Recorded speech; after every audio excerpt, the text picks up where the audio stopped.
What is going on, Red and Black Nation? Welcome back to the only channel on YouTube that talks about Flamengo in English. Make sure you guys like, subscribe, and comment. Share this with someone who loves Flamengo, speaks English, or someone who speaks Portuguese and want to learn some English while I talk about the best team in the world, Flamengo.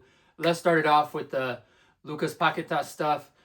West Ham is looking to sell him, as we all know, but they're still talking about the value that they want to sell Paquetá for. Flamengo just came back at 30. And they want at least like 35.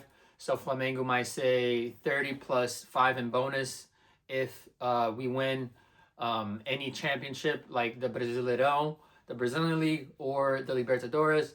So we'll see what happens with that. And then West Ham also wanted or was inquiring about the Ecuadorian Plata.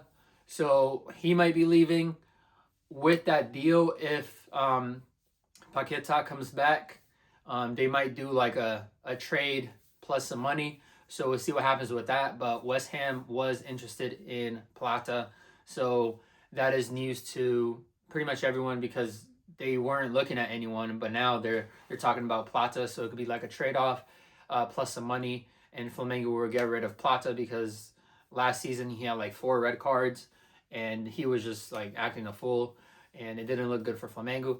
And then we also have Michael. He is going to be going to Santos, and then Santos is going to be paying his salary, and Flamengo is not going to be paying him anything.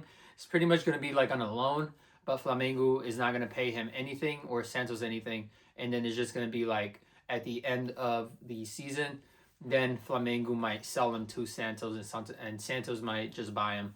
But Santos is going to pay for his salary while he's playing. So Flamengo doesn't have to pay his high salary because he is one of the highest paid players in Flamengo, believe it or not, even though he doesn't get a lot of playing time. And then the last thing, or 2 more things I want to talk about, was Everton Cebolinha. I feel like I talked about him probably like 3 or 4 times already because he was going to go to Cruzeiro, and then he was going to go to São Paulo, and now Corinthians wants to contract him, but Flamengo was pretty much like, no, we're going to keep him.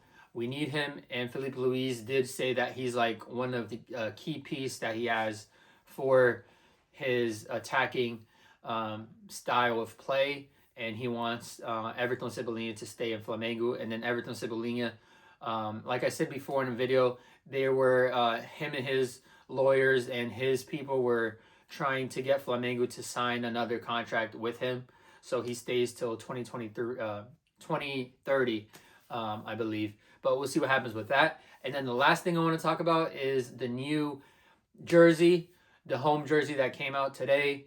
It looks nice. I feel like the last one from 2025 looks a little better because it had more horizontal stripes. But I feel like the new one is going to sell, of course.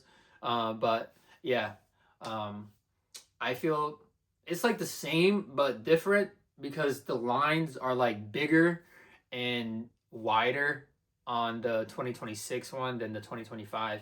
And just the 2025, like, we did so much with that jersey that's like it's always going to be like ingrained in my mind. Like, we had such a nice like season wearing that jersey, and I think I have like 3 or 2 of the same 2025 one. So I'll definitely get a 2026, but I don't know if I'm gonna get a 2026. Probably I'll get one, but that's about it. It also has like a collar. I don't really like jerseys with a collar because I feel like it like goes up and stuff. It just bothers me when I play. But hopefully it doesn't happen to the players and, get in the way and stuff like that. But that's all I have for you guys today. Thanks for watching. I really appreciate you guys. Make sure you guys like, subscribe, and comment. Share this with someone who loves Flamengo, who speaks English, or someone who speaks Portuguese and maybe want to learn some English while I talk about the best team in the world, Flamengo. Thanks for watching. I'm out. Peace.